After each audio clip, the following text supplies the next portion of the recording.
మొత్తం తెలంగాణ ఉద్యమానికి కూడా ఒక దిక్సూచిలాగా ఉండి తెలంగాణ ఉద్యమానికి మంచి సైద్ధాంతిక ప్రాతిపదికనిచ్చినటువంటి ప్రొఫెసర్ జయశంకర్ గారిని ప్రత్యేకంగా తలుచుకుంటా ఉన్నాం.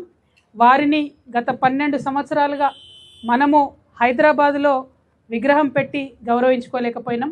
మనము తెలంగాణ జాగృతి సంస్థగా 4 జిల్లాల్లో జయశంకర్ సార్ విగ్రహాలు పెట్టుకుంటూ వారిని గుర్తు చేసుకుంటూ వారి పుట్టినరోజు నాడే తెలంగాణ జాగృతి యొక్క ఆవిర్భావ దినోత్సవంగా చేసుకుంటూ వారి స్మృతులను ఈ తెలంగాణ ప్రజలు ఎన్నటికీ కూడా మర్చిపోకుండా మన సంస్థ కాపాడుకుంటూ వచ్చింది. అందుకనే తెలంగాణ జాగృతి నుండి ప్రభుత్వానికి మేము ఒక విజ్ఞప్తి చేసినాము.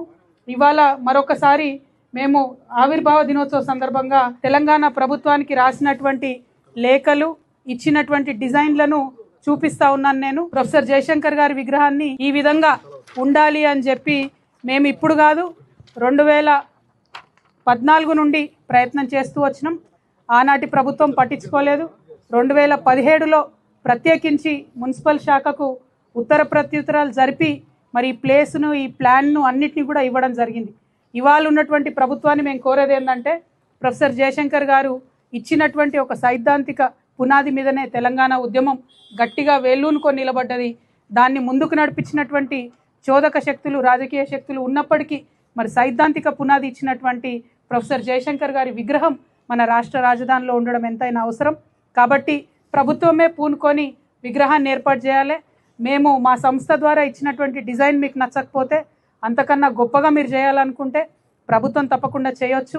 లేదు మా సంస్థకు జాగృతికి మీరు అవకాశం ఇస్తారు, మేము ప్రపోజ్ చేసిన డిజైన్ అంటే సంపూర్ణంగా ఖర్చంతా మేమే భరిస్తాం.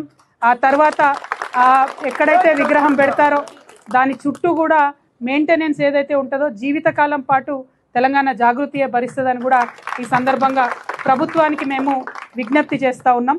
ఆగస్టు 6వ తారీఖు నాడు వారి జయంతి ఉంటుంది కాబట్టి ఆగస్టు 6వ తారీఖు లోపల విగ్రహ ఏర్పాటు కావాలి. అంటే ఇమీడియట్గా మరి మాకు దీనికి పర్మిషన్ ఇవ్వండి, లేదంటే ప్రభుత్వం నుంచి అన్న పెట్టడానికి చొరవ తీసుకోమని చెప్పి నేను ప్రభుత్వాన్ని డిమాండ్ చేస్తూ ఉన్నాను. మరి మున్సిపల్ శాఖ మంత్రి గారు ముఖ్యమంత్రి గారు ఉన్నారు కాబట్టి నిన్ననే మా ప్రతినిధులు వెళ్ళి మున్సిపల్ శాఖకు ఈ లేఖ ఇచ్చి రావడం కూడా జరిగింది. దీన్ని ముఖ్యమంత్రి గారి పేషీలో ఉన్నటువంటి వారు గౌరవ ముఖ్యమంత్రి గారికి చూపించి త్వరగా నిర్ణయం చేసుకునే విధంగా ప్రయత్నం చేయాలని కూడా అధికారులను నేను కోరుతా ఉన్నాను.